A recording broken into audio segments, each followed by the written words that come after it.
37 تعدل بتوافق المكونات في كركوك. بۆچوونی ئێستای پەرلەمانتەرانی عێراق هەڵسەنگاندنەکانی ڕابردووی چاودێرانی سیاسی کورد و پات دەکاتەوە کە بەشێکی سەرەکی لە هۆکاری جێبەجێ نەکردنی مادەی 140 خودی هەرێمی کوردستانە کە شێرگیرانە کاری بووە جێبەجێکردنی و مادە دەستوریە نەکردووە. بە حقیقت کێشەی مادەی 140 لە عێراق بەڕێی من قوڵوەتەوە و کێشەکە گەورەتر دەبێتەوە ڕۆژ لە دوای ڕۆژ.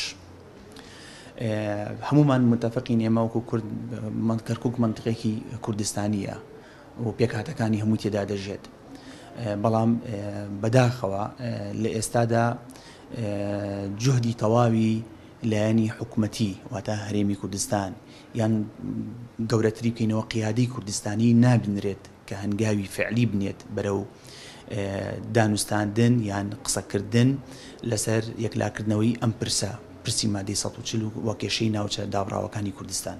مناطق المتعايش عليها أو كما تسمونها المتنازع عليها ئەو ناوچانەی پێکەوە ژیان تیایدا بەرقەرارە کە دەناسرێت بە ناوچەی ناکۆکی لەسەر کە هەموو پێکهاتەکانی گەلی عێراق لەخۆ دەگرێت لە عەرەب و کورد و تورکمان و کلد و ئاشور.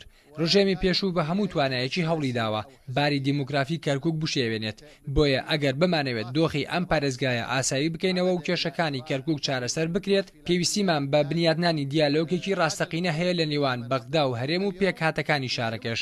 ئێمە خوازیارین برایەتی نێوان پێکهاتەکانی ئەم پارێزگایە بۆ پێشەوە بچێت کە بەبێ ئەوە ئاسایشی شارەکە ناپارێزرێت. الطريق الوحيد لحل مشكلة المناطق المتنازع عليها أو المتنافس عليها تاکە ڕێگە چارە بۆ چارەسەرکردنی کێشەی ناوچە جێ ناکۆکەکان یان ئەو ناوچانەی ململانیان لەسرە یاخود ئەو ناوچانەی کە ناکۆکی هەیە لەسەر بژانەوەیان مادەی 140. لە ڕاستیشدا ئەو مادەیە تەنیا ئەو ناوچانە ناگرێتەوە کە ململانیان لەسرە لە کوردستان، بەڵکو لە چەندین پارێزگای تری عێراق ئەو کێشانە بوونی هەیە، بۆیە ناکرێت ناوچە کێشە لەسەرەکان قەتیس بکرێت تەنیا لە ناوچەکانی کوردستاندا. ئەگەر لەم چوارچەوەیەدا کەرکووکمان هەڵبژارد وەک ناوچەیەکی جێ ناکۆکی لەسەر، ڕێگە چارە بۆ کێشەی کەرکووک لە ڕێگەی جێبەجێکردنی مادەی 140 دەبێت. ئەویش دوای ئەنجامدانی ڕیفراندۆم لەسەر چارە نووسی پارێزگاکە بە لە بەرچاوگرتنی مافی هەموو پێکهاتە و نەتەوەکانی کەرکووک دەبێت.